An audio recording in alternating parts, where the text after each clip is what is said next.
রাজেশ্বরী রানী ভবানী আজকের পর্ব ধারাবাহিকের শুরুতে আমরা রাজসভায় প্রবেশ করি। দেবীপ্রসাদ রামকান্তের বিরুদ্ধে চরিত্রহীনের অভিযোগ আনেন। তিনি বলেন রামকান্ত যোগ্য নয় সিংহাসনে বসার জন্য, ঘরে বউ থাকলেও বাইরে মেয়েদের সঙ্গে মেলামেশা করে। এ কথা শুনে রঘুরাজ রেগে যান।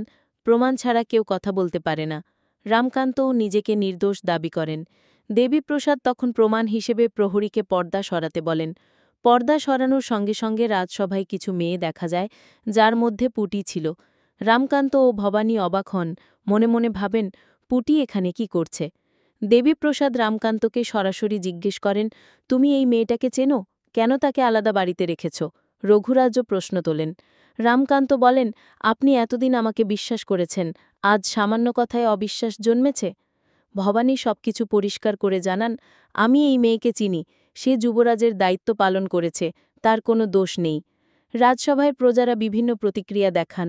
সেনাপতি রঘুরাজ প্রজাদের চলে যেতে বলেন, কিন্তু রঘুরাজ বলেন, রাজার পদ সহজ নয়, যা হবে সব প্রজাদের সামনে হবে।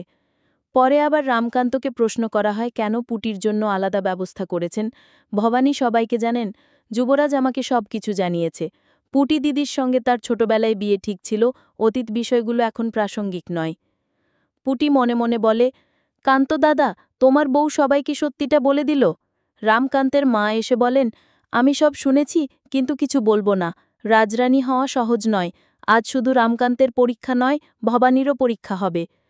পরের সিনে দেবীপ্রসাদ আবার রঘুরাজকে বলেন, রামকান্ত যোগ্য নয় কারণ সে রাজপরিবারের সন্তান নয়, তাকে দত্তক নেওয়া হয়েছে। ভবানী উত্তরে বলেন, আজকের যে উত্তর দেব তার আগে আমি 3টি প্রশ্ন করব এবং আপনি উত্তর দিতে সক্ষম হবেন কি? ঈশ্বরী ও তার মা কিছুটা নার্ভাস হয়ে যায়, কিন্তু ভবানী দৃঢ় থাকেন। শেষে দেবীপ্রসাদ বলেন, আপনি ভুলবেন না, এই নাটোরের ওপর রামকান্ত নয়। ভবানী সজাগভাবে উত্তর দেন, নাটোরের ওপর যুবরাজ নয়, আমি হতে পারব না এবং আপনিও নয়।